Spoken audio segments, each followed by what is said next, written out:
And if you think about, I mean, I remember as a child being excited about something like your birthday, and it's the day before your birthday, and you want to stay up all night because you want to get wished happy birthday at 12 o'clock, because that's when it's officially your birthday, because you want to take every last minute to be your birthday. I want everybody to know you want to get the full 24 hours for your birthday, right? So you want to stay up. And maybe it's a Monday and you're supposed to go to school the next day. Maybe your parents say, well, you know what? It's your birthday. You can shoot hooky. You ain't got to go to school tomorrow. And you're excited. So imagine what it must have been like for kids. And the parents may have said, you don't have to go to school tomorrow. Tomorrow is your day. Tonight is your night. Don't worry about it. Don't worry about it. You can stay home tomorrow. And the kids probably wanted to stay up all night because they wanted to watch what was happening on TV. But you know, eventually, after expending so much energy, being so excited throughout the day, and after the election took place, and after your parents told you that there was the first black president in the history of this country, eventually the adrenaline wears down and the young person's eyes start to get heavy and they fall asleep. And then maybe the last thought that they have is when their parent picks them up and puts them over their shoulder and takes them into bed. And the last thing they say before they go into bed is, we have a black president. What must it be like to be a cynic and to not be able to understand that? How that must feel to people of color, especially to a young child who can say that I can be president now. That's no longer closed off to me. And maybe it is in reality. But it's not just something that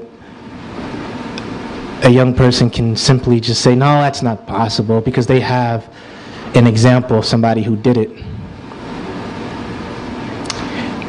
And we did the right thing regarding the elections, because in all reality, the brother seems like an honest person.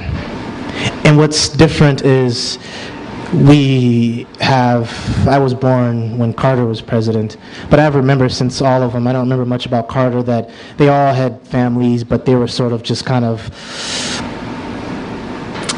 like, it was part of a game. You have to look as if you have some sort of stable home life, and but Michelle and Barack really love one another.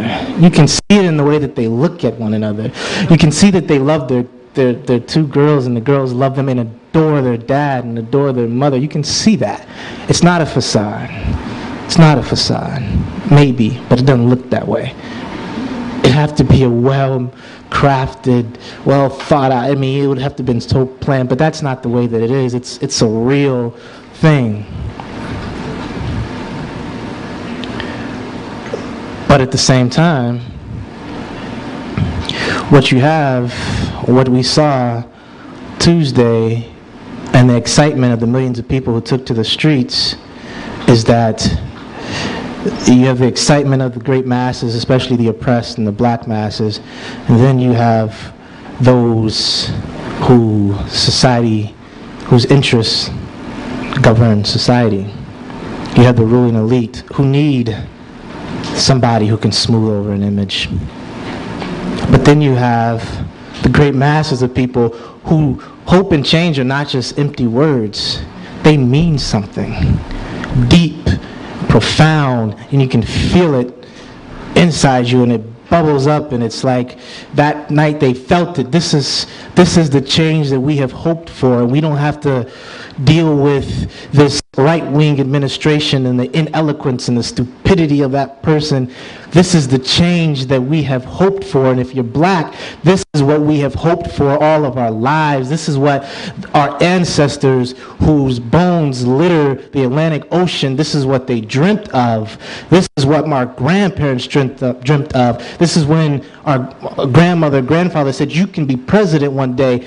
They may not have thought that it was going to happen in their lifetime, but we have it now, and they were thinking that it was possible to happen as long as there were people who fought for that thing. This is what it means for people. And so it's not as if that the sentiments of those great masses and those people that took to the streets, as if it just evaporated on Wednesday morning. It's not gone. And so you have the contradictory nature of what has happened, this new situation, these contradictions. And we know that those who run society, they need more corporate welfare. They need more markets. They have their wants and needs, and we have our wants and needs, and they butt heads. And just as their wants and needs are not going to go away, neither are ours. Neither are the wants, needs, hopes, dreams of the great many people who took to the streets. And so, as the objective nature of the system plunges into a deeper chasm, and as the crisis is put on the back of the oppressed and workers, it's not as if they're just going to say, this is the way that it is, because you got to remember that late Tuesday night, early Wednesday morning, they felt great hope. That won't go away. And they're going to fight for that hope when it looks like that somebody is trying to kill it. And they are the ones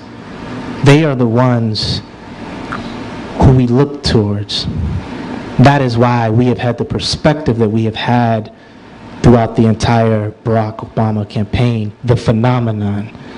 Marxists don't ignore and dismiss phenomena. We interpret phenomena. That's what a revolutionary does, interpret phenomena, because any rising of the masses has to be, why is it happening? Where is it going to go? What are the possibilities?